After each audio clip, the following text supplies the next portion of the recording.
വിശുദ്ധ മർക്കോസിന്റെ സുവിശേഷം 7-ാം അധ്യായം 1 മുതൽ 13 വരെ. പെരുന്നാളിന് ശേഷം 5-ാം ഞായറാഴ്ച സന്ധ്യയ്ക്ക് വായിക്കൊണ്ട് ഇന്ന് വായിച്ച് പഞ്ചദിനം ധ്യാനം ആരംഭിക്കുന്നു. വിശുദ്ധ മർക്കോസ് 7-ന്റെ 1 മുതൽ 13 വരെ. യെരൂശലേമിൽ നിന്ന് വന്ന പരീശരും വേദപണ്ഡിതരും യേശുവിന്റെ അടുക്കൽ കൂടി.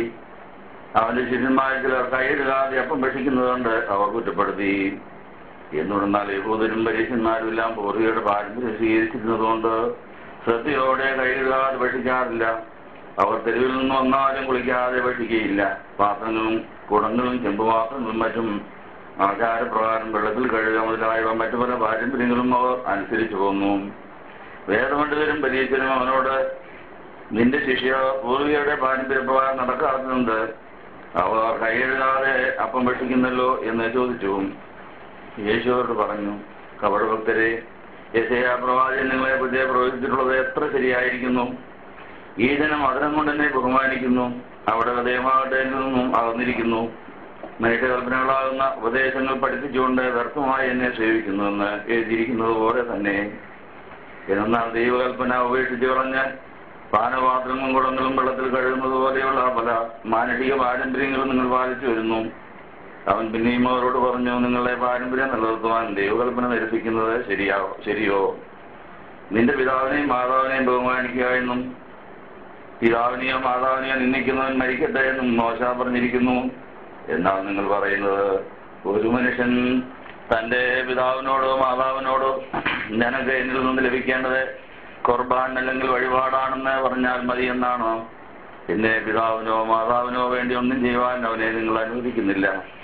അങ്ങനെ നിങ്ങൾ ഏർപ്പെടുത്തിയതായ പാരമ്പര്യം വഴി ദൈവവചനം നിരസിക്കുന്നു. ഇതുപോലെ പലവും നിങ്ങൾ പ്രവർത്തിക്കുന്നു. നമുക്ക് പ്രാർത്ഥിക്കാം. സ്നേഹവാനായ ദൈവമേ, പെരുന്നാളിന് ശേഷമുള്ള 5-ാം ഞായറാഴ്ചത്തെ ആരാധനയെ എല്ലാ ക്ലാസുകളും ഞങ്ങളുടെ ഒരുക്കത്തിനാണ് ഇന്ന് ആരംഭിക്കുന്നു.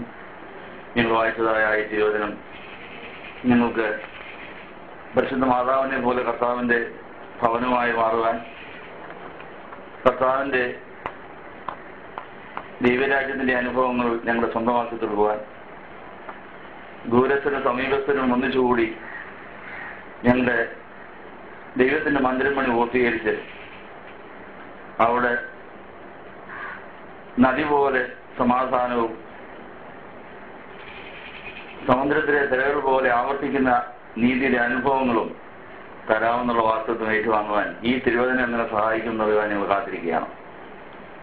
പരിശുദ്ധ മാതാവ് അതുവരെ ഉണ്ടായിരുന്ന എല്ലാ പാരമ്പര്യങ്ങളെയും അതിജീവിച്ചുകൊണ്ട് ഒരു പുതിയ പാരമ്പര്യത്തിന് തുടക്കമിട്ട് അത് യേശുവിനെ വളരാനുള്ള വേദിയാക്കിയതുപോലെ കർത്താവെ, ഞങ്ങളുടെ ഉള്ളിൽ വചനമാകുന്ന യേശുവിനെ വളരുവാൻ ഇനി ഏതെല്ലാം ദുഷിച്ച പാരമ്പര്യങ്ങൾ തടസ്സമായിട്ടുണ്ടെന്നുള്ള അറിയാൻ ഞങ്ങളെ സഹായിക്കുന്നതേ.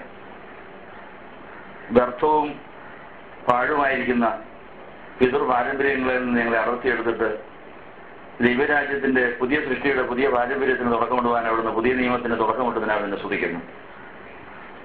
പഴയ നിയമത്തിന്റെ പഴയ പാരമ്പര്യങ്ങളിൽ നിന്നും ഞങ്ങളുടെ ജഡത്തിന്റെയും സ്വയത്തിന്റെയും പ്രാകൃത മനുഷ്യന്റെയും വിദ്യാബോധങ്ങളുടെ എല്ലാ ദുഷിച്ച പാരമ്പര്യങ്ങളും ഞങ്ങളെ വിടർത്തി അടർത്തിയെടുത്ത് പുതിയ നിയമത്തിന്റെയും ദൈവരാജ്യത്തിന്റെയും പുതിയ പാരമ്പര്യത്തിന്റെ ഉടമകളാക്കി അങ്ങനെ ഞങ്ങൾ കർത്താവിന്റെ ദൈവരാജ്യത്തിന്റെ അനുഭവങ്ങൾ ഏറ്റുവാങ്ങുന്നവരും അനേകർക്ക് പങ്കിടുന്നവരും അങ്ങനെ ജന്മസാധ്യതയോടെ ഞങ്ങൾ കർത്താവിന്റെ പരിശുദ്ധാത്മാവിന്റെ കുടിയിരിപ്പിന്റെ ഭവനമായി, പരിശുദ്ധാത്മാവിന്റെ മന്ദിരമായി, ആ മന്ദിരത്തിൽ ദൈവരാജ്യത്തിന്റെ എല്ലാ അനുഭവങ്ങളും വിളയിച്ചങ്ങൾക്ക് വിതരണം ചെയ്യുന്ന അനുഭവമായി മാറുവാൻ പരിശുദ്ധ മാതാവിന്റെ കൃപായുഗത്തിൽ ആദ്യമായി മാതൃക കാണിച്ചെന്നതുപോലെ ഞങ്ങളുടെ ജീവിതത്തിൽ ആ മാതൃക പിന്തുടരുവാൻ ഇനി എന്തെല്ലാം ദുഷിച്ച പാരമ്പര്യങ്ങൾ ഞങ്ങൾക്ക് മാറാനുണ്ടെന്ന് കണ്ടുപിടിച്ച് അതിനോട് യാത്ര പറഞ്ഞ് നല്ല പാരമ്പര്യങ്ങൾ ഉൾക്കൊണ്ട് ഞങ്ങൾ കർത്താവിലായി പുതിയ സൃഷ്ടിയായ ജന്മസാവലി അടയുവാൻ സഹായിക്കണമെന്ന് യേശുവിന്റെ നാമത്തെ യാചിക്കുന്നത് പിതാവിനും പുത്രനും പരിശുദ്ധാത്മാവിനും സ്തുതിയേറ്റുവാനായിട്ട് തന്നെ.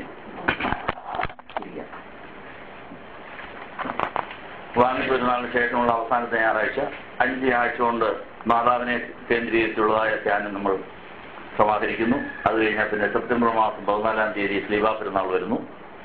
അപ്പോൾ സെപ്റ്റംബർ 14-ന് മുമ്പ് ഇന്ന് സെപ്റ്റംബർ മാസം 10-ാം തീയതി വാങ്ങപ്പിന് ശേഷമുള്ള 5-ാം ഞായറാഴ്ചത്തെ ആരാധനയ്ക്കുള്ള ഒരുക്ക ധ്യാനം നടക്കുവാൻ അതിനെ സംബന്ധിക്കുവാനിടയാക്കി കർത്താവിന് നന്ദി പറയാം.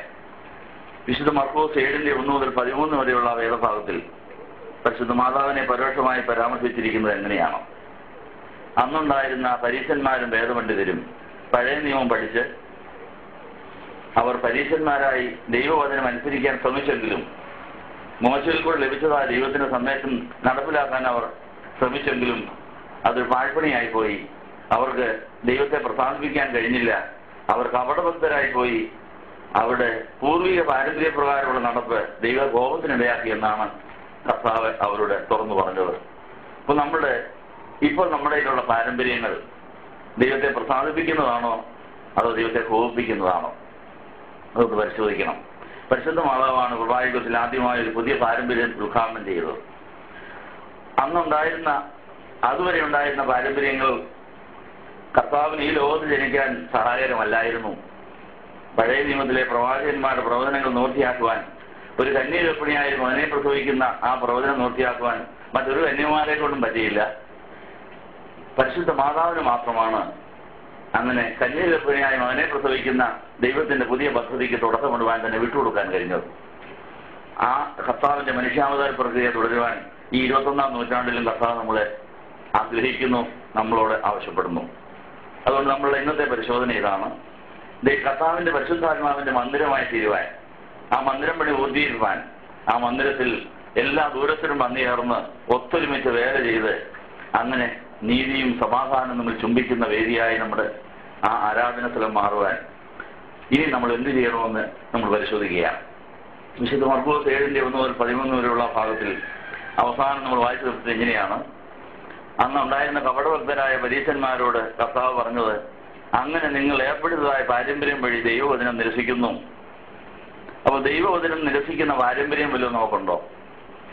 അത് ദുഷിച്ച പാരമ്പര്യമാണ്, അത് വ്യർത്ഥ പാരമ്പര്യമാണെന്ന് പത്രോസിന്റെ ലേഖനത്തിലുണ്ട്. വ്യർത്ഥമായ കർത്താവിന്റെ പദ്ധതിക്ക് ഉപകരിക്കാത്ത ആ പിതൃ പാരമ്പര്യങ്ങൾ നമ്മളെ അടർത്തിയെടുക്കുവാൻ കർത്താവ് തന്റെ രക്തം മറുപടിയായി കൊടുത്തുവെന്ന് പത്രോസ് ലീഹ പറയുന്നുണ്ട്. നമ്മളെ അങ്ങനെ പഴയ പാരമ്പര്യത്തിൽ നിന്ന് അടർത്തി വിടുത്തിയെടുത്തിട്ട് ഒരു പുതിയ പാരമ്പര്യത്തിന്റെ ഉടമയാക്കുവാൻ, പുതിയ സൃഷ്ടികളാക്കുവാൻ കർത്താവ് ആഗ്രഹിക്കുന്ന കാര്യം പത്രോസും തന്റെ അനുഭവത്തിന്റെ വെളിച്ചത്തിലാണ് പറഞ്ഞത്. പത്രോസ് യേശുവിനെ വിളിക്കപ്പെട്ട ആളാണെങ്കിലും യേശുവിനെ മെസ്സിയായി വെളിപ്പാടിലൂടെ തിരിച്ചറിഞ്ഞെങ്കിലും തന്നെ പഴയ പാരമ്പര്യം പുറകോട്ട് വലിച്ചുകൊണ്ടായിരുന്നു. പത്രോസിന്റെ ഉള്ളറയിൽ തിന്മയ്ക്ക് അവകാശമുള്ള പിശാചിന് അവകാശമുള്ള ചില മണ്ഡലങ്ങളുണ്ടായിരുന്നു, പിശാചിന് ചില ഒളിപ്പിടങ്ങളുണ്ടായിരുന്നുകൊണ്ട് പത്രോസിന്റെ ജീവിതത്തിന്റെ ഒരു കോണിൽ ഒരു വലിയ ദേവാലയത്തിനുള്ള കല്ലിട്ടെങ്കിലും ബാക്കി സ്ഥലം ചതുപ്പ് നിലം പോലെ കിടന്നു. ആ ചതുപ്പ് നിലം നികത്തിയെടുത്ത് അവിടെ പൈരടിച്ച് വലിയൊരു പള്ളി പണിയുവാനുള്ള വേല 3.5 കൊല്ലം കഴിഞ്ഞ് പെന്തിക്കോസ്ത് പെരുന്നാളിന് ശേഷം മാത്രമാണ് സാധിച്ചത്. പത്രോസിന്റെ ജീവിതത്തിൽ പഴയ പാരമ്പര്യത്തിന് ചില സ്വാധീന ശക്തികളുണ്ടായിരുന്നു. ആ പഴയ പാരമ്പര്യ പ്രകാരം യേശുവിനെ വലിച്ചെടുത്ത് യേശുവിന്റെ കാൽവരി യാഗത്തിൽ നിന്ന് ബന്ധിപ്പിക്കുവാനും അങ്ങനെ ഈ ലോകത്തിൽ തന്നെ തിന്മയുടെ അവകാശം തീരുന്നതിന് മുമ്പ് ഭൗമികവും പ്രാകൃതവും വൈശാചികമായ ആഗ്രഹങ്ങൾ സഫലീകരിക്കുന്ന ആ മിഥ്യാബോധം അനുസരിച്ച് കർത്താവിനെ തരം താഴ്ത്താനാണ് പത്രോസ് അറിഞ്ഞോ അറിയാതെയോ ആദ്യം തന്റെ ശക്തിയും തന്റെ സ്വാധീനവും പ്രയോജനപ്പെടുത്തുന്നത്. പക്ഷെ കർത്താവ് ആ പത്രോസിനെ ശാസിച്ച് തന്നെ പഴയ പാരമ്പര്യത്തിൽ നിന്ന് അടർത്തിയെടുത്ത് പഴയ പാരമ്പര്യം തന്നെ അടിച്ചേൽപ്പിച്ച തിന്മയുടെ അവകാശം തീർക്കുവാൻ യേശു തന്റെ രക്തം മുഴുവൻ ഒഴുക്കിക്കൊടുത്ത് അങ്ങനെ പത്രോസിനെ പുതിയ പാരമ്പര്യത്തിന്റെ ഉടമയാക്കിയിട്ടാണ് ആ പത്രോസിന്റെ ആ ഉറച്ച പാറയിൽ സഭയാകുന്ന ആ കെട്ടിടം പണിയുവാൻ ഇടയായത്. അപ്പൊ നമ്മുടെ ജീവിതത്തിൽ പരിശുദ്ധ മാതാവിന്റെയും അപ്പോസ്തലന്മാരുടെയും ജീവിതത്തിൽ നിന്ന് പഴയ പാരമ്പര്യത്തിന്റെയും പുതിയ പാരമ്പര്യത്തിന്റെയും നമ്മളുള്ള സ്വാധീനം എത്രയുണ്ടെന്ന് പരിശോധിക്കുവാൻ വാങ്ങിപ്പിന് ശേഷമുള്ള 5-ാം ആഴ്ച നമ്മൾ പ്രയോജനപ്പെടുത്തുകയാണ്. നമുക്ക് ആ പരിശോധന ഇതുവരെയായിട്ട് നടന്നിട്ടുണ്ടോ? നമ്മളിപ്പം നമ്മളുടെ രക്തത്തിൽ അലിഞ്ഞേർന്നിരിക്കുന്ന പല പാരമ്പര്യ സ്വഭാവങ്ങൾ അനുസരിച്ചാണ് നമ്മൾ പ്രവർത്തിക്കുന്നത്. അത് ജന്മന നമുക്കുള്ളതാണ്. അതിൽ എത്ര ശതമാനം പരിശുദ്ധാത്മാവിന്റെ മാതാവിന്റെ പാരമ്പര്യമുണ്ട്? ആ പരിശുദ്ധാത്മാവിന്റെ നിഴലടിയിൽ ജീവിച്ച പരിശുദ്ധ മാതാവാണ് പുതിയ പാരമ്പര്യത്തിന് തുടക്കമിട്ടത്. ആ പാരമ്പര്യപ്രകാരമാണ് യേശു വളർന്ന് മരിച്ചു ഉയർത്തെഴുന്നതിന് സ്വർഗ്ഗാരോഹണം ചെയ്ത് പെന്തിക്കോസ്തിയിൽ ജീവനുള്ള 120 കല്ലിന്മേൽ സഭയുടെ അടിസ്ഥാനം ഇടുവാനിടയായത്. നമ്മൾ അതിന്റെ മുകളിൽ പണിയപ്പെടേണ്ട കല്ലുകളാണ്. അങ്ങനെ നമ്മുടെ ദേഹിയുടെ മണ്ഡലം പരിശുദ്ധാത്മാവിന്റെ കുടിയിരിപ്പിന്റെ ഭവനമായി മന്ദിരമായി മാറുമ്പോൾ അവിടെ എന്തെല്ലാം അനുഗ്രഹങ്ങൾ ലഭിക്കുമെന്നുള്ള കാര്യമാണ് സക്കറിയായുടെ പുസ്തകം 8-ാം അധ്യായത്തിൽ ഇന്ന് നമ്മൾ വായിച്ചു കേട്ടത്. അപ്പൊ സക്കറിയായുടെ പുസ്തകം 6-ാം അധ്യായം 15-ാം വാക്യം കഴിഞ്ഞ പ്രാവശ്യം നമ്മൾ പഠിച്ചു. നമ്മളുടെ ഈ പരിശുദ്ധാത്മാവിന്റെ കുടിയിരിപ്പിന്റെ ഭവനം പണിക്ക് കർത്താവ് തന്നെ നമ്മുടെ ഉള്ളിൽ മുളയായി വളർന്നുവന്ന്, അങ്ങനെ കർത്താവാണ് ഈ പണി തുടങ്ങുന്നതെന്നും കർത്താവ് പണി തുടങ്ങിക്കഴിഞ്ഞാൽ പിന്നെ ദൂരസ്ഥരായിരിക്കുന്നവരെല്ലാം സമീപസ്ഥരായി വന്ന് ദൂരസ്ഥരും സമീപസ്ഥരും തമ്മിൽ നിരന്ന് അങ്ങനെ ദൂരസ്ഥരും സമീപസ്ഥരും കൂടി ഒത്തുകൂടിയാണ് ഈ പണി പൂർത്തീകരിക്കേണ്ടതെന്നും സക്രിയ 6:15 നമ്മൾ വായിച്ചു. ഇന്ന് ആ പണി പൂർത്തിയായി കഴിഞ്ഞാൽ ഈ പള്ളിയിൽ ഈ മന്ദിരത്തിൽ നടക്കാൻ പോകുന്ന അനുഗ്രഹങ്ങൾ, അവിടെ നടക്കാൻ പോകുന്ന പരിപാടികൾ എന്നെല്ലാമാണെന്ന് വളരെ മനോഹരമായി 8ാം അധ്യായത്തിൽ അവിടെ ചിത്രീകരിച്ചിരിക്കുന്നു. നമ്മൾ കഴിഞ്ഞ ആഴ്ചയിൽ നമ്മൾ പഠിച്ചതിന്റെ തുടർച്ചയാണ് ഇന്നത്തെ പഠനം. കഴിഞ്ഞ ആഴ്ചയിൽ സക്രിയ 6:12-15 വാക്യം നമ്മൾ പഠിച്ചു. ഇന്ന് 8ാം അധ്യായത്തിലേക്ക് വന്നിരിക്കുകയാണ്. അങ്ങനെ 6:15 വായിക്കുന്നത് ഈ 8ാം അധ്യായത്തിലെ അനുഗ്രഹങ്ങൾക്ക് വേണ്ടിയാണെന്നുള്ള കാര്യം ഓർപ്പിക്കുക. സക്രിയ 6:15 വാക്യപ്രകാരം നമ്മുടെ നിലവാരം കൂടി ഒന്ന് എഴുതിയെടുത്തു. ആ നിലവാരത്തിൽ നിന്ന് 100% നമ്മൾ വളർന്നെങ്കിൽ മാത്രമേ ഈ മന്ദിരം പണി പൂർത്തിയാവൂ എന്നുള്ള കാര്യം ഓർപ്പിക്കുകയാണ്. ഒരു ചോദ്യം അതിൽ നിന്ന്, സക്രിയ 6:15 നിന്ന് എന്നിൽ എത്ര ശതമാനം ദൂരസ്ഥർ വന്നു ചേർന്നു മന്ദിരത്തിന്റെ പണി തുടങ്ങി? അപ്പൊ യേശുവിന്റെ മുള നമ്മൾ 100% വളർന്നെങ്കിലേ നമ്മുടെ മന്ദിരത്തിന്റെ പണി പുരോഗമിക്കുകയുള്ളൂ. പക്ഷെ യേശു മാത്രമല്ല പണി ചെയ്യുന്നത്, ദൂരസ്ഥരെയും കൂടെ വിളിച്ചു വരുത്തി പണി പൂർത്തീകരിക്കും. കർത്താവ് തന്നെ പണിയാൻ അറിയാൻ പാടില്ലാഞ്ഞിട്ടല്ല, കർത്താവിനെ പണിയാൻ കഴിവില്ലാഞ്ഞിട്ടുമല്ല, കർത്താവിന്റെ മഹാമനസ്സുകൊണ്ട് അനേകത്തിന് അവിടെ ജോലി കൊടുക്കും. അത് കർത്താവിന്റെ എല്ലാ ജീവിതശൈലിയിലും കാണാൻ സാധിക്കും. കർത്താവ് ചെയ്യുന്ന പണിയിൽ എത്രയും കൂടുതൽ പേർക്ക് കൂട്ടുപണി കൊടുക്കുന്നയാളാണ്. തന്നെ ചെയ്യാമെങ്കിലും മറ്റുള്ളവരെ കൊണ്ട് പണി ചെയ്യിപ്പിക്കും. നിങ്ങൾ അതിന്റെ ദൃഷ്ടാന്തം ഓർക്കുന്നുണ്ടാകാം. ലാസറിനെ ഉയർപ്പിക്കാൻ ചെന്നപ്പോൾ ലാസറിനെ ഉയർപ്പിച്ച് പണി അയച്ചാൽ യേശു ചെയ്ത് ലാസറെ പുറത്തു പോകാന്ന് പറഞ്ഞപ്പോൾ ലാസർ പുറത്തു വന്നു. പക്ഷേ ലാസറിന് ചില കെട്ടുകളുണ്ടായിരുന്നു. കെട്ടുകൾ അഴിയട്ടെ എന്ന് പറഞ്ഞാൽ അഴിയുമായിരുന്നു. പക്ഷേ അഴിയട്ടെ എന്നല്ല പറഞ്ഞത്, കെട്ടുകൾ അഴിപ്പി അവൻ പോകട്ടെ എന്ന് പറഞ്ഞു. അപ്പൊ ശിഷ്യന്മാർക്ക് ഒരു പണി കൊടുത്തു. അപ്പൊ ഈ കർത്താവിന്റെ എല്ലാ പണികളിലും താൻ മറ്റുള്ളവർക്ക് കൂട്ടു പണി കൊടുക്കുന്നയാളാണ്. എത്ര മനോഹരമാണ് ആ കാര്യം. അങ്ങനത്തെ ഒരു സ്വഭാവം നമുക്കുണ്ടോ? നമ്മൾ ചെയ്യുന്ന കാര്യങ്ങളിൽ മറ്റുള്ളവർക്കൂടെ ഒരു പങ്ക് കൊടുത്ത് അവരുടെ കൂട്ടായ്മ ആസ്വദിച്ചുകൊണ്ട് പണി പൂർത്തീകരിക്കാൻ നമ്മളെ കൊണ്ട് കഴിയുന്നുണ്ടോ? അത് എല്ലാവരോടും ആലോചിച്ചുകൊണ്ട് എല്ലാവരുടെയും പിന്തുണയോടുകൂടി ഒരു കാര്യം തുടങ്ങാമെങ്കിൽ എല്ലാവരുടെയും കൂട്ടായ്മ ആസ്വദിച്ചുകൊണ്ട് ആ പണി പൂർത്തീകരിക്കാൻ നമുക്ക് സാധിക്കുന്നതായി ഓർപ്പിക്കുന്നു. കർത്താവിന്റെ ഒരു മാതൃക. നമ്മുടെ ഉള്ളിൽ ദൈവത്തിന്റെ മന്ദിരം പണി തുടങ്ങുന്നത് കർത്താവാണ്. അവൻ തന്നെ നിലയിൽ നിന്ന് മുളച്ചു വന്ന് മന്ദിരം പണിയും. പക്ഷേ അവൻ പണിയുകയാണ് തന്നെ. അവൻ മുളച്ചു വന്നിട്ട് അനേകരെ കൊണ്ട് പണിയിപ്പിക്കും. താൻ അതിന്റെ നേതൃത്വം നൽകുകയും ചെയ്യും. ഈ സ്വഭാവം നമുക്കുണ്ടോ? അതുകൊണ്ട് കർത്താവ് തന്നെ ചെയ്യാവുന്ന കാര്യം പോലും മറ്റനേകരെ കൊണ്ടാകാൻ പൂർത്തീകരിക്കുന്നത്. അവർക്ക് അതിനകത്ത് പങ്കാളിത്തം കൊടുക്കുകയാണ്. അങ്ങനെ കർത്താവ് ലാസറിനെ ഏൽപ്പിച്ച ശുശ്രൂഷയിൽ ശിഷ്യന്മാർക്ക് ഒരു പങ്ക് കൊടുക്കുന്നു. ഒരു കുഷ്ഠരോഗിയെ സുഖപ്പെടുത്തുന്ന രംഗത്തിൽ കുഷ്ഠരോഗിയെ തൊട്ട് ശുദ്ധമാക്കി പണി അവിടെ നിന്ന് നിർത്തി. ഇനി ബാക്കി പുരോഹിതന്മാർ ചെയ്യട്ടെ എന്ന് പറയും. പള്ളിയിലോട്ട് പോക്കണം പറയും. ആ പുരോഹിതന്മാർ പരിശുദ്ധരായിട്ടൊന്നുമല്ല, അവരെ ദൈവം നിയോഗിച്ചു പോയി. അവർക്കൊരു പണി ഇരിക്കട്ടെ, ബാക്കി പണി പള്ളിയിൽ പോയി ചെയ്തോളാൻ പറയും. കർത്താവ് ചില കാര്യങ്ങൾ തുടങ്ങി വെച്ചിട്ട് ബാക്കി എന്നെ ആളെ ഏൽപ്പിക്കും. അപ്പൊ ഈ ലോകത്തിൽ നമ്മൾ കർത്താവ് തുടങ്ങുന്ന പല പണികളും പൂർത്തീകരിക്കാൻ അവൻ നമ്മളെ നിയോഗിക്കും. എത്ര മനോഹരമാണ് ആ കാര്യം.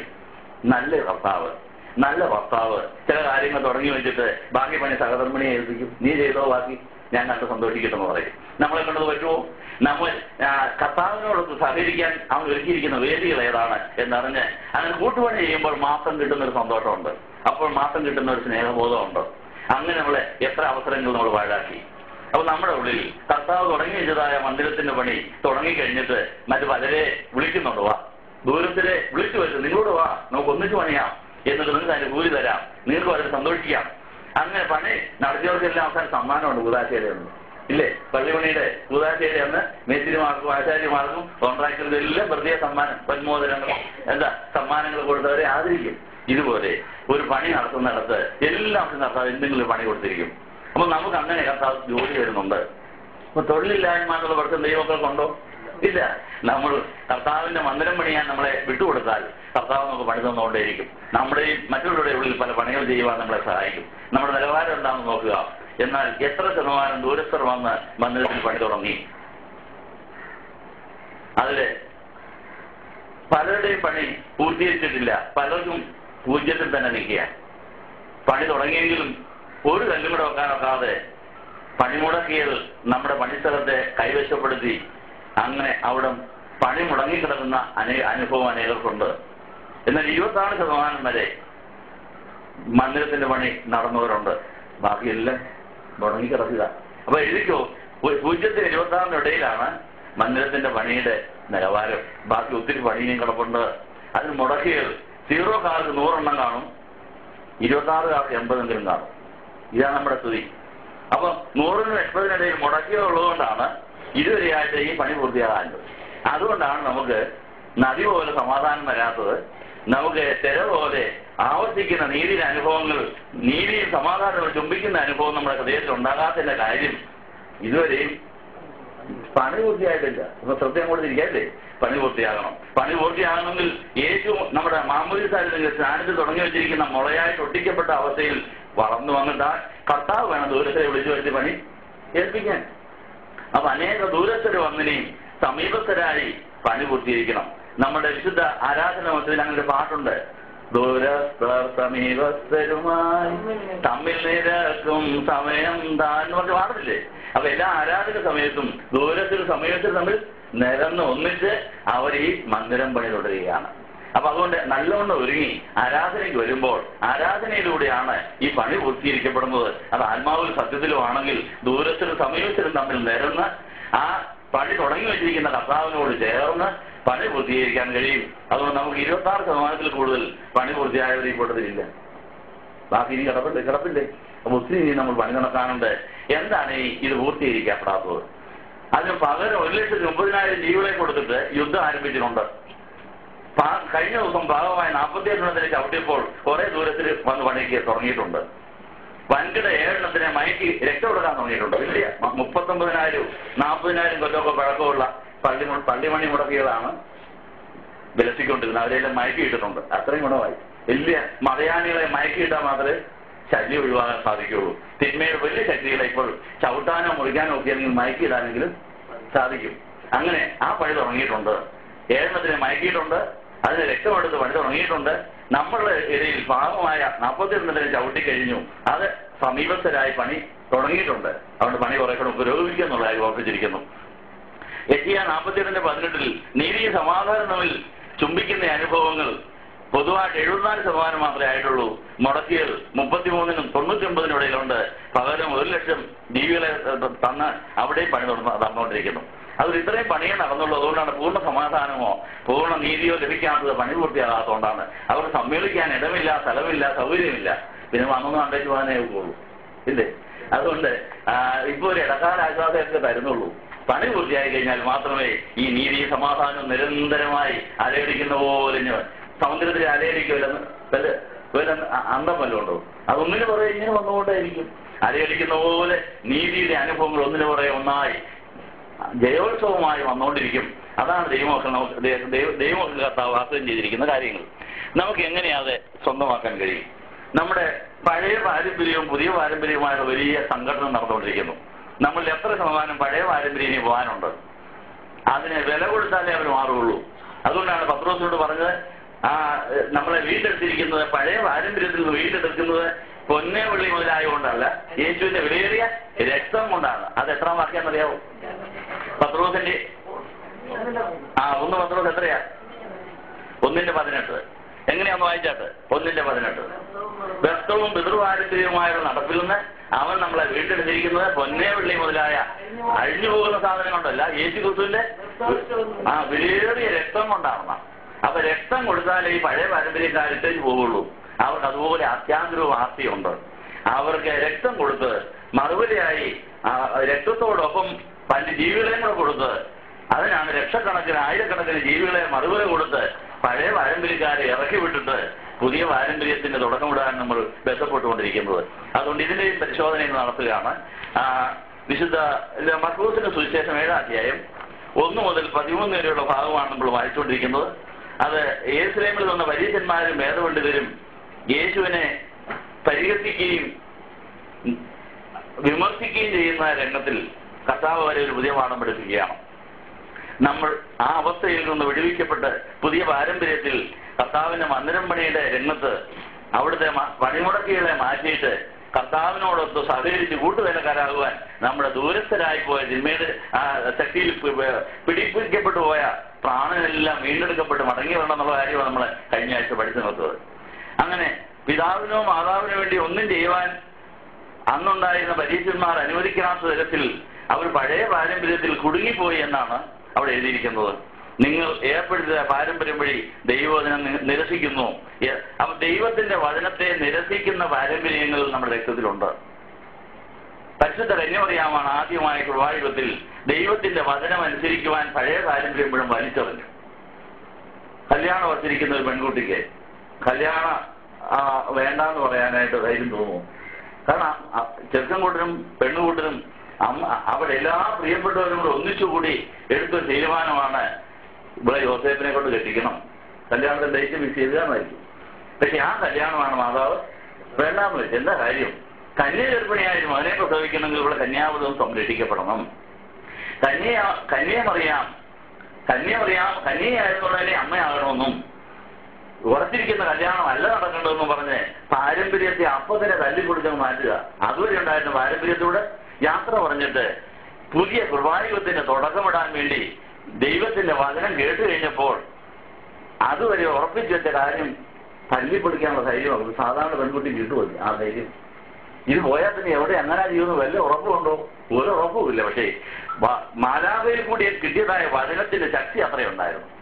ആ മാലാഖയിൽ കൂടി കിട്ടിയതായ വചനം തന്റെ പഴയ പാരമ്പര്യം വലിച്ചെറിയാനും പുതിയ പാരമ്പര്യത്തിന് തുടക്കമിടാനും ധൈര്യമായി തന്നെ വിട്ടുകൊടുക്കുവാനുള്ള ഒരു വലിയ ശക്തിയാണ് ആ വചനത്തിന് കൊടുക്കുന്നത്.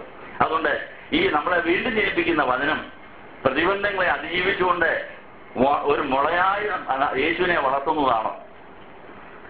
വാഴ വെക്കുന്ന സമയത്ത് വാഴ കൃഷിക്കാരെ ഈ വിത്തിന് എന്തുമാത്രം ശക്തി ഉണ്ടെന്ന് കാണിക്കാൻ അത് ശക്തിയോടെ വളരാൻ വേണ്ടി വാഴ വെച്ച് മണ്ണും കൂടെ ഇട്ട് ചവിട്ടും കൂടെ കൊടുക്കും. എന്തിനാ?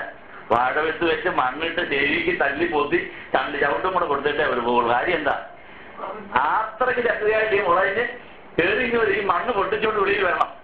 അങ്ങനെ ഈ മുളച്ചു വരുന്ന മുള സകല ശക്തി ഉപയോഗിച്ച് ഈ മണ്ണിനെ പൊട്ടിച്ച് വെളിയിൽ വന്ന് മുകളിലോട്ട് വളരുമ്പോഴാണ് ഇതിന്റെ വിത്തിനകത്ത് ഒളിഞ്ഞിരിക്കുന്ന ശക്തി മുഴുവനും ഇലയായി മുളയായി ഫലമായി വരുന്നത്. അതുകൊണ്ട് പരിശുദ്ധ കന്യമറിയാവിന്റെ ഉള്ളിൽ ആ നല്ല നിലത്ത് വചനം ആകുന്ന വിത്തിട്ടതിന് ശേഷം ശരിക്ക് മണ്ണിട്ട് തല്ലി പോത്തി 2 ചവിട്ടും കൂടെ കൊടുത്തേച്ച് ആണ് മാലാഖ പോയത്.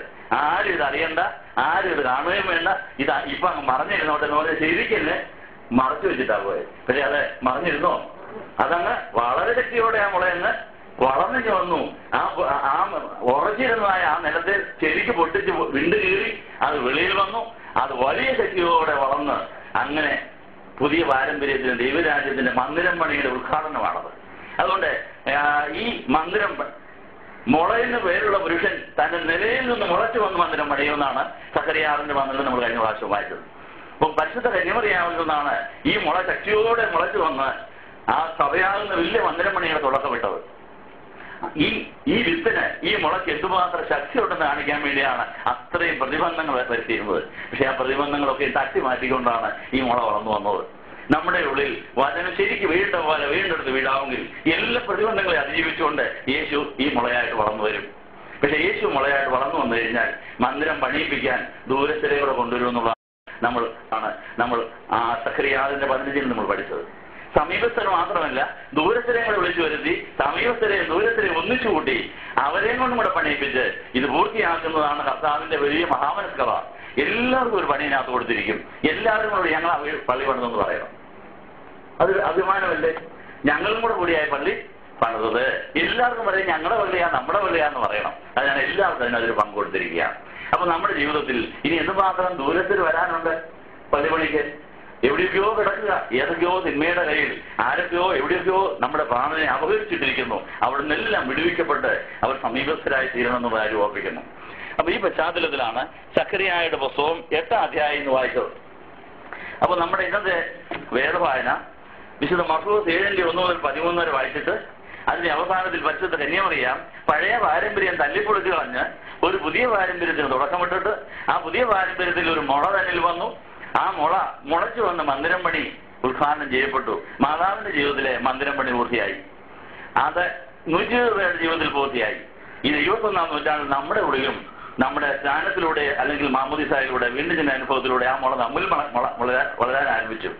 ആ മുള വളർന്നു വന്നിട്ട് നമ്മുടെ മന്ദിരം പണി 26% കൂടുതൽ ആയിട്ടില്ലെന്നുള്ള സങ്കടം വന്നപ്പോഴേ അറിയിച്ചു. 0-ക്ക് 26-നും ഇടയിലാണ് മന്ദിരം പണി ഇപ്പം നിൽക്കുന്നത്. അത് നമ്മുടെ പണി പൂർത്തിയാക്കിയാൽ മാത്രം പോരാ, നമ്മുടെ കുടുംബത്തിൽ നിന്ന് രക്ഷപ്പെടാനുള്ള വന്നെങ്കിലേ ഇത് 100% ആവുകയുള്ളൂ. ഇതിനു മുമ്പ് നമ്മൾ നമ്മുടെ മന്ദിരം പണി എത്രയാണെന്ന് നോക്കിയിട്ടുണ്ട്. ഇത് അതുപോലെയല്ല, ഇത് നമ്മുടെ കുടുംബത്തിന്റെ മന്ദിരം പണി എത്രയാണെന്നുള്ളത്. അപ്പം അത് രണ്ടും രണ്ടനുഭവമാണ്. നമ്മുടെ ഉള്ളിൽ മുള വളർന്നു വന്ന് നമ്മുടെ ഉള്ളിലെ മന്ദിരം പണി പൂർത്തീകരിക്കുന്ന ഒരു അനുഭവമുണ്ട്. അവിടെ നിന്നുകൊണ്ട് അവിടെ ദൂരത്തെ വിളിച്ചു വരുത്തി ഈ മന്ദിരത്തിന്റെ വിസ്താരം കൂട്ടുക.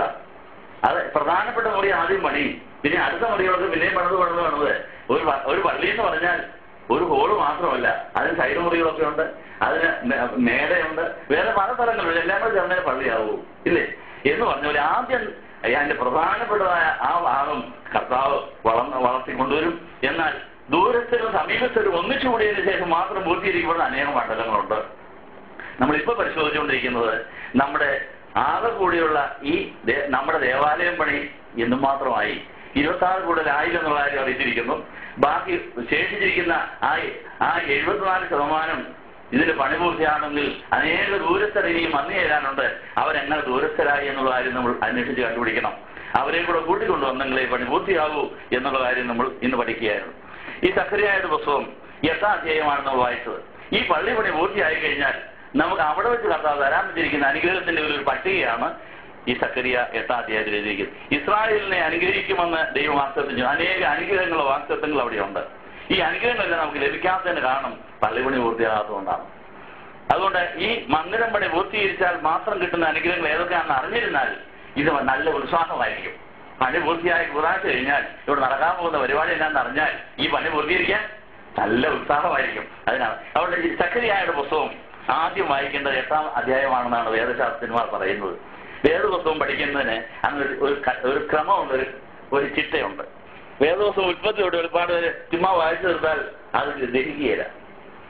ഏതൊക്കെ മനസ്സിലാകാൻ അത് ഉപകരിക്കും. ഒത്തിരി വായിച്ചില്ലേ വേദപുസ്തകം? അതൊന്ന് വേദപുസ്തകം വായിക്കുന്നത് ചുമ്മാ ഉൽപ്പത്തിയോട് ഒരുപാട് വായിച്ചു തീർക്കുന്ന ഒരു പതിവ് നമുക്കുണ്ട്. അതുകൊണ്ട് ഇരുന്ന് കുഴപ്പമില്ല, ഏതൊക്കെ മനസ്സിലാകുകയെന്ന് മനസ്സിലാവും ഇല്ലേ?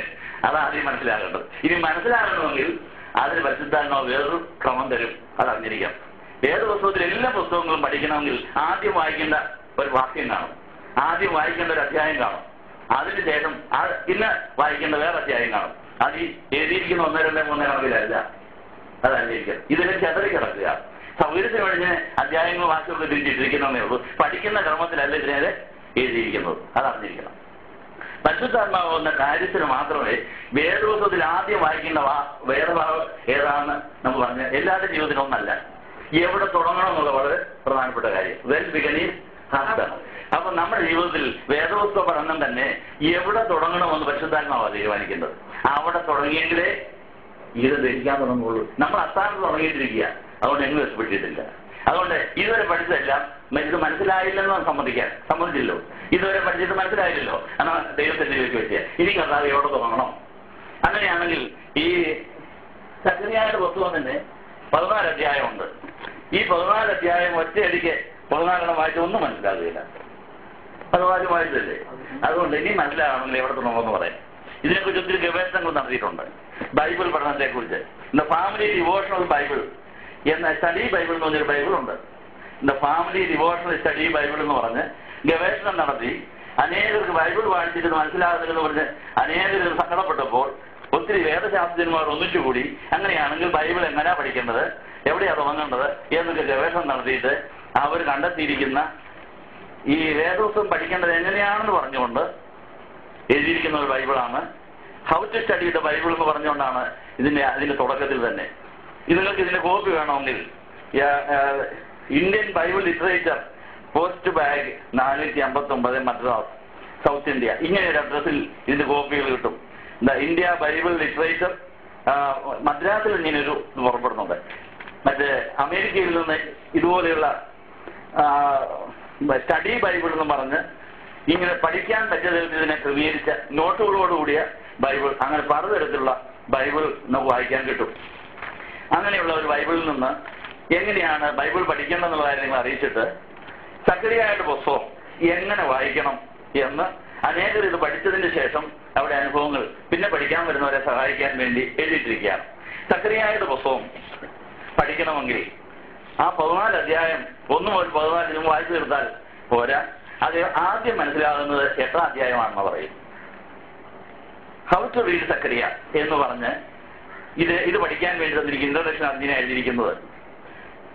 ഈ സക്കറിയയുടെ പുസ്തകം ചുമ്മാതെ വായിച്ചു തീർക്കുന്നവരൊക്കെ ഇത് മനസ്സിലാകുന്നില്ലെന്ന് മനസ്സിലാക്കി കഴിയുമ്പോൾ പിന്നെ ഏതാണ് ആദ്യം മനസ്സിലാകുന്നതെന്നുള്ള ചോദ്യം വരുമ്പോൾ ആദ്യം വായിക്കേണ്ടത് 8-ാം അധ്യായമാണെന്ന് അദ്ദേഹം എഴുതിയിരിക്കുന്നത്. അതാണ് നമ്മൾ വായിച്ചിരിക്കുന്നത്. സക്കറിയയുടെ പുസ്തകം 8-ാം അധ്യായം വായിച്ചാൽ നമ്മൾ ദൈവത്തിന്റെ ഭവനമായി പണിത് കഴിയുമ്പോൾ കിട്ടുന്ന അനുഗ്രഹങ്ങളെ കുറിച്ചുള്ള ആർത്തിയും ആവേശവും ആ പ്രത്യാശയോടുകൂടെ നമ്മൾ ആദ്യം തൊട്ട് അതിന്റെ ക്രമത്തിൽ വായിക്കുകയാണെങ്കിൽ നമുക്ക് പിടികിട്ടുമെന്നാണ് പറഞ്ഞിരിക്കുന്നത്. അപ്പോൾ ഇതിനകത്ത് നമ്മൾ അറിഞ്ഞിരിക്കേണ്ട കാര്യം, ഈ സക്കറിയായുടെ പുസ്തകം എഴുതിയ പശ്ചാത്തലം, ഇസ്രായേൽക്കാർ ഇസ്രായേലിൽ നിന്ന് കനാൻ ദേശത്ത് വന്ന് അവരവിടെ ജീവിച്ച് ആ അനുഗ്രഹകരമായ സ്ഥലത്ത് ജീവിച്ചെങ്കിലും കുറെ കഴിഞ്ഞപ്പോൾ ദൈവത്തിൽ നിന്ന് അവിടെ മനസ്സകന്നു പോയിട്ട് അവരൊക്കെ തന്നിഷ്ടക്കാരായി ദൈവത്തിന്റെ ഇഷ്ടത്തെക്കാൾ സ്വന്തം ഇഷ്ടത്തിന് പ്രാധാന്യം നൽകിയിട്ട് അവരുടെ മനസ്സ് ദൈവത്തിൽ നിന്ന് അകന്നുപോയി എന്നുള്ളതാണ് ഇന്നത്തെ ചരിത്രം പറയുന്നത്. അപ്പോൾ അവരെ യഥാസ്ഥാനപ്പെടുത്തുവാൻ പലതരത്തിൽ അവരെ ശിക്ഷിക്കേണ്ടി വന്നു. ആ ഇസ്രായേൽക്കാർക്ക് നല്ലൊരു പള്ളി ഉണ്ടായിരുന്നെങ്കിലും ആ പള്ളിയെല്ലാം ശത്രുക്കൾ വന്ന് തകർത്ത് കളഞ്ഞ അനുഭവം ഉണ്ടായിട്ടുണ്ട്. അവർ പ്രവാസികളായി പിടിക്കപ്പെട്ടു പോയ അനുഭവമുണ്ട്. അപ്പൊ ഇസ്രായേൽക്കാരെ മറ്റു പല രാജാക്കന്മാർ പിടിച്ചുകൊണ്ട് പോകാനും അടിമകളാക്കുവാനും ഒക്കെ ദൈവം അനുവദിച്ചിട്ടുണ്ട്. അതിനുശേഷം അവർ മടങ്ങി വന്ന് പിന്നെയും മന്ദിരം പണിയുന്ന സാഹചര്യത്തിലാണ് ഈ ദൂരത്തിൽ വന്ന് പള്ളി പണിയുമെന്ന് അന്ന് പറഞ്ഞത്. അപ്പൊ നമ്മൾ ഇന്നിത് വായിക്കുന്നത് നമ്മുടെ ദേഹിയുടെ മണ്ഡലത്തിലെ പരിശുദ്ധാത്മാവിന്റെ കുടിയിരിപ്പിന്റെ ഭവനം പണിക്കുള്ള ആധാരമായിട്ടാണ് ഇന്ന് നമ്മളിത് പഠിക്കുന്നത്. പക്ഷെ സക്കറിയായി എഴുതുന്ന കാലത്ത് അന്നത്തെ ഇസ്രായേൽക്കാർക്ക് നഷ്ടപ്പെട്ടു പോയ പള്ളി വീണ്ടും പണിയുവാൻ അവരെ ഒന്നിച്ചു കൂട്ടാൻ വേണ്ടി അന്നത്തെ സാഹചര്യത്തിൽ പ്രവാചകന്മാരുടെ ആ മാർഗദർശനത്തോടുകൂടെ അവർ വീണ്ടും പള്ളി പണിത പശ്ചാത്തലമാണ് ഇതിന്റെ പുറകിലുള്ളത് രൂപപ്പെടുന്നു. പഴയ നിയമത്തിലെ ആ സംഭവം എല്ലാ തലമുറകളിലും എല്ലാ നൂറ്റാണ്ടുകളിലും ആവർത്തിക്കുന്നതും നമുക്ക് അതിൽ നിന്ന് പല പാഠങ്ങൾ പഠിക്കാനുള്ളതാണെന്നുള്ള കാര്യം ഓർപ്പിക്കുന്നു. ഈ പശ്ചാത്തലത്തിൽ ഈ സക്കറിയായുടെ പുസ്തകത്തിൽ 8-ാം അധ്യായം വായിച്ച് കർത്താവ് തരാൻ പോകുന്ന അനുഗ്രഹങ്ങളുടെ കാര്യങ്ങൾ മനസ്സിൽ പതിഞ്ഞാൽ എങ്ങനെയാണ് പിന്നെ നമ്മുടെ മന്ദിരം പണി നടക്കുന്നുള്ള കാര്യം പഠിപ്പിക്കുവാൻ സക്കറിയായുടെ പുസ്തകം 1-ാം അധ്യായത്തിന്റെ 16-ാം വാക്യത്തിൽ എന്താണ് എഴുതിയിരിക്കുന്നത്? The Lord says, I will return to Jerusalem with mercy, and there my house will be rebuilt എന്നാ പറയും. അപ്പോ ദൈവത്തിന്റെ ഭവനം ദൈവമാണ് പണിയുന്നത്. പക്ഷെ അതിന് നമ്മൾ ചെയ്യുന്ന കാര്യം എന്താണെന്ന് ഈ പുസ്തകത്തിൽ മനോഹരമായിട്ട് വിവരിക്കുകയാണ്. മലയാളത്തിൽ നിന്ന് വായിക്കാവോ? സക്കറിയായുടെ പുസ്തകം 1-16 എന്ന് പറയും. അതുകൊണ്ട് യഹോവ ഇപ്രകാരം ചെയ്യുന്നു, ഞാൻ കരുണയോടെ യെരൂശലേമിലേക്ക് തിരിഞ്ഞിരിക്കുന്നു. ഞാൻ കരുണയോടെ യെരൂശലേമിലേക്ക് തിരിഞ്ഞിരിക്കുന്നു. എന്റെ ആലയം അതിൽ പണിയും. യെരൂശലേമിന്മേൽ അളവുനൂൽ പിടിക്കും എന്ന് സൈന്യങ്ങളുടെ യഹോവ. അപ്പൊ ആ ദൈവത്തിന്റെ വചനപ്രകാരം കർത്താവ് നശിച്ചുപോയ ആ മന്ദിരത്തെ വീണ്ടും പണിതു. അവിടെ വീണ്ടും ദൈവമക്കൾ ആരാധനയിലേക്ക് മടങ്ങി വന്നു എന്നുള്ള കാര്യം ചരിത്രമാണ്. ഇത് ഓരോ വ്യക്തിയുടെയും ജീവിതത്തിൽ ആവർത്തിക്കേണ്ട അനുഭവമാണ് എന്നുള്ളതുകൊണ്ടാണ് നമ്മൾ ഇപ്പോൾ ഈ പഴയ നിയമ വേദഭാഗം പുതിയ നിയമ പശ്ചാത്തലത്തിൽ നമ്മൾ ദൈവത്തിന്റെ മന്ദിരമാണെന്ന് വെറുതെ ലേഖനത്തിൽ പറഞ്ഞിരിക്കുന്ന ആ വചനപ്രകാരം നമ്മൾ ഇപ്പോൾ പരിശോധിക്കുകയാണ്. ഈ പശ്ചാത്തലത്തിൽ ഈ വേദഭാഗത്തെ ഈ വേദഭാഗം എങ്ങനെയൊക്കെയാണ് പഠിക്കേണ്ടത്? ആദ്യം 8-ാം അധ്യായം വായിച്ചതിന് ശേഷം ഇതിനെ ഈ പുസ്തകത്തിലെ 14 അധ്യായങ്ങളെ 3 പാർട്ടായിട്ട് തിരിക്കാം. 7ഉം 8ഉം അധ്യായങ്ങൾ വായിച്ചതിന് ശേഷം 1 മുതൽ 6 വരെ വായിക്കാം. അതിനുശേഷം 9 മുതൽ 14 വരെ അവസാനം വായിക്കാം. ഇങ്ങനെ 3 തരം തിരിച്ചിട്ട് ഈ ഓർഡറിൽ വായിക്കാമെങ്കിൽ കൂടുതൽ ഇത് മനസ്സിലാകുമെന്നാണ് ഇത് വായിക്കാൻ ബന്ധപ്പെട്ടുള്ളവർ കണ്ടുപിടിച്ചിരിക്കുന്ന ഒരു കാര്യം. ചാപ്റ്റർ 7ഉം 8ഉം ഇങ്ങനെയാണ് വന്നിരിക്കുന്നത്. Chapter 7 and 8 address the quality of life God wants His renewed people to enjoy. These words contain many encouraging promises to Israel. അപ്പോൾ ഈ പ്രോമിസ് സക്കറിയ 7-8 അധ്യായങ്ങളിൽ നമുക്ക് വളരെയധികം പ്രത്യാശ നൽകുന്ന അനേക വാക്തത്വങ്ങളുള്ളതാണ് ഈ 7ഉം 8ഉം അധ്യായങ്ങൾ.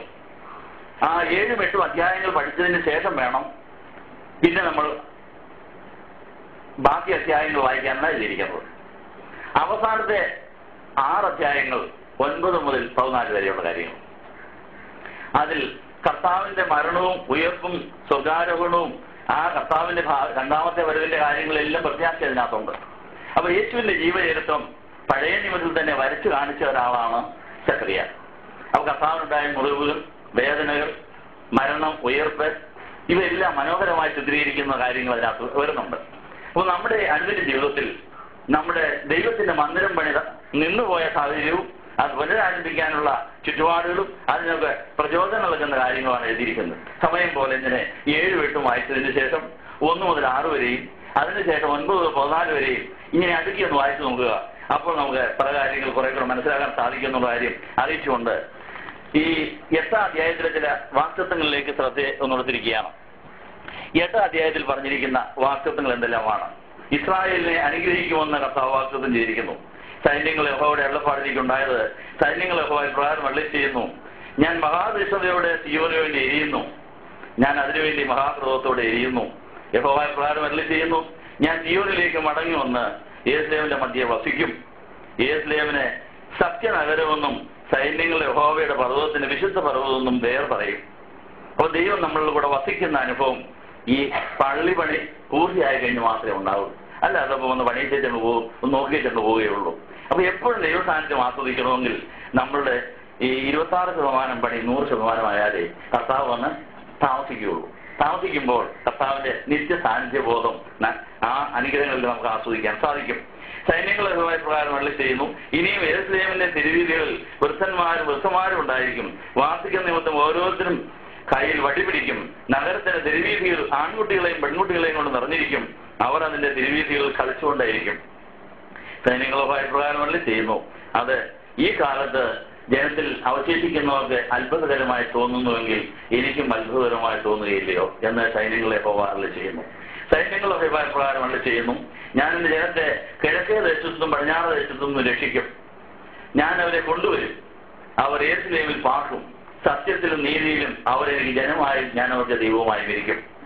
സൈന്യങ്ങളുടെ പ്രകാരം അരുളി ചെയ്യുന്നു, സൈന്യങ്ങളെ യഹോവയുടെ ആലയ മന്ദിരം പണിയേണ്ടതിന് അടിസ്ഥാനമിട്ടപ്പോൾ അന്നുണ്ടായിരുന്ന പ്രവാചകന്മാരുടെ വായിൽ നിന്നുള്ളതായ വചനങ്ങൾ ഈ കാലത്തെ കേൾക്കും വരെ ധൈര്യപ്പെടുകയും, ഈ കാലത്ത് കേൾക്കുന്നവരെ ധൈര്യപ്പെടുകയും, ആ കാലത്തിന് മുമ്പ് മനുഷ്യന് കൂലിയില്ല, മൃഗത്തിന് കൂലിയില്ല, പോവുകയും വരികയും ചെയ്യുന്നത് ശത്രു നിമിത്തം സമാധാനമില്ല, ഞാൻ സകല മനുഷ്യരെയും പരസ്പരം വിരോധികളാക്കിയിരുന്നു.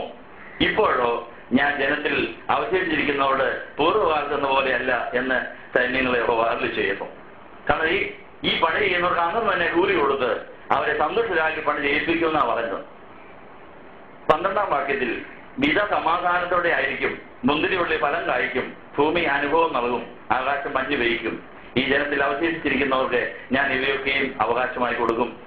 യഹൂദാഗ്രഹവും ഇസ്രായേൽ ഗ്രഹവുമേ, നിങ്ങൾ ജനതകളുടെ ഇടയിൽ ശാപമായിരുന്നതുപോലെ ഞാൻ നിങ്ങളെ രക്ഷിച്ച ശേഷം നിങ്ങൾ അനുഗ്രഹമായി തീരും. ഭയപ്പെടേണ്ട, നിങ്ങളുടെ കരങ്ങൾ ബലപ്പെട്ടിരിക്കട്ടെ. അപ്പൊ നമ്മുടെ കരങ്ങളെ ബലപ്പെടുത്തിയിട്ട് ആ കൈകൊണ്ട് ഈ പണി പൂർത്തീകരിക്കുമെന്നാണ് പറഞ്ഞിരിക്കുന്നത്.